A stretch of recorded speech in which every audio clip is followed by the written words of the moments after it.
So the idea is to talk a little bit about other processes that occur in the mountains. We talked a lot about sediment flux, river height, river transport, and I just wanted to give a brief overview what other methods are out there to understand how our landscape is changing. And it all boils down to essentially how is the sediment and or the water being collected by our rivers, and the rivers are the conveyor belts that bring in or that transport out nutrients and also mass.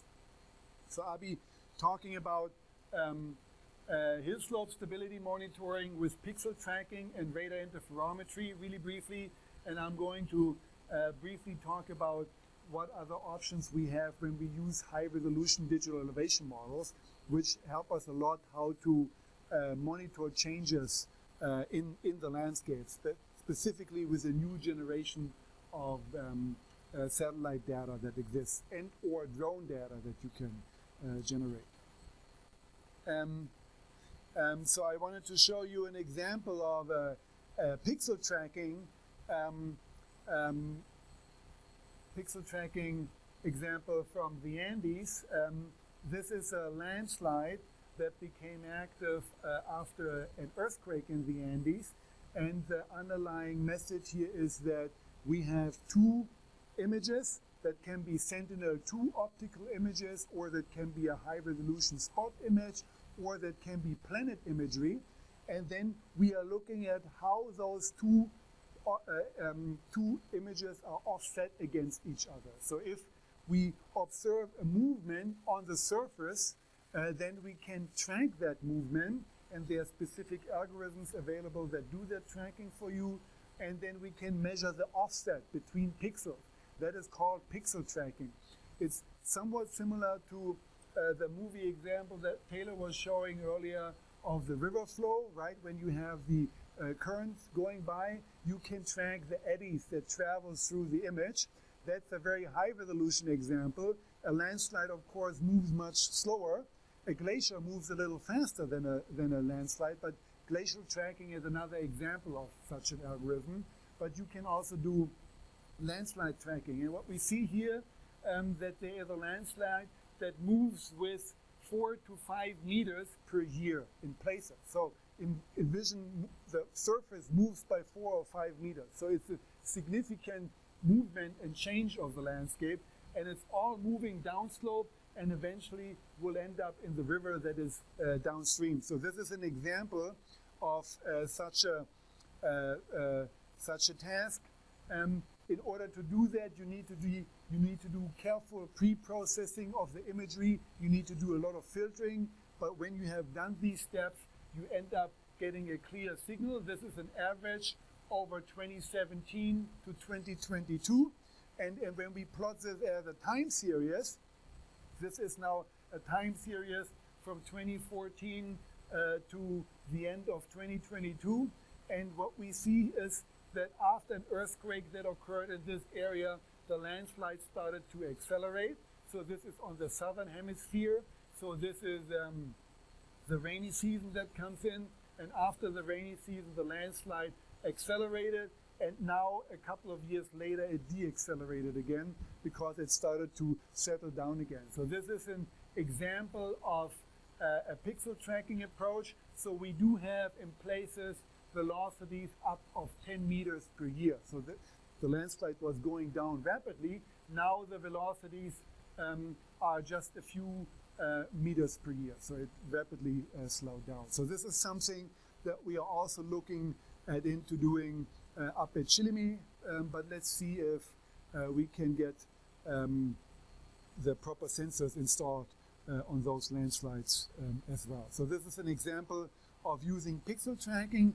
Pixel tracking is, compared to radar interferometry, pretty straightforward. In other words, I mean, it's still a complex task, but compared to the amount of processing that is required for radar interferometry, this is still a doable. It could be, for example, doable within a master seeders topic, whereas radar interferometry would require a lot of training before you're at the point that you could even consider doing a master thesis in this topic. But the nice thing about radar interferometry is that you can detect much slower velocities. So the pixel tracking, I'm switching back, the pixel tracking is useful when you have 2 or 3 meters offset per year. So that is about maybe 1 meter, 1 to 3 meter offset. That's a lower range of where you can apply optical pixel tracking. If you have velocities less than 1 meter per year, such as permafrost changes or the soaring or the slow down movement of permafrost areas, that's something where radar interferometry is the better option. And here I'm showing you another mountain range in the Andes, and the velocity now is in centimeters per year. So we are looking at 1 to 5 centimeters per year downslope movement. So it's 2 orders of magnitude lower magnitude, right? Right now we were looking at 10 meters, now we're looking at 5 centimeters. And what we see is that a lot of those hills at 4, 5, and 6 kilometers elevation, they are slowly moving downslope because of the temperature changes and because of the soaring that is occurring. The reason why we do this in the Andes here is that those hills are not densely vegetated, and for radar interferometry to be useful, you cannot have vegetation. So you cannot do radar interferometry when you have a densely vegetated hill slope. It needs to be mostly vegetation free. And with vegetation, I mostly mean trees or something like this. Grass is fine, anything, at a low level is fine, but if you have 2 meter or higher trees, then radar interferometry is not the way to go. So if you go up the Trijuli, or usually at elevations above 2,000 meters, you're in an environment where you could do radar interferometry pretty well. And on the right-hand side is just an example of the sizes of those landslides. So the color indicates the velocity, and the size of the circle just indicates the size of the landslide. So we have many small landslides, but in places we also have a couple of big landslides. So that just should give an impression that you can use other remote sensing methods to monitor the landscape and also do a natural hazard analysis, right? Because if things start to accelerate, you know that such a landslide, even so it may be slow moving in the beginning, it starts to accelerate, and then the hazard is increasing. Okay, the second example I wanted to give is that with the advent of new satellite data, specifically high resolution data, you can generate much more precise digital elevation models. This is an example from a PhD student. Ariane has been working on these data for a while. So this is a standard SRTM DEM. The SRTM DEM is now called the NASA DEM. That's a 30-meter DEM. So that is the hill shape. This is what a clip would look like. This is what a clip would look like with a Tandem X. That's the same area, and that is a high-resolution spot data set. So these are all the same areas, just at different resolutions. And the most recent or the newest generation of stereo satellites or tri-stereo satellites, they allow you to generate a 3-meter DEM and also a fairly precise one. Up here, we used more than 5,000 differential GPS points to validate our data. So this is a histogram of the error of the DEM. Most of the points that we took are close to 0-meter difference, meaning that the GPS height is very close to the DEM height.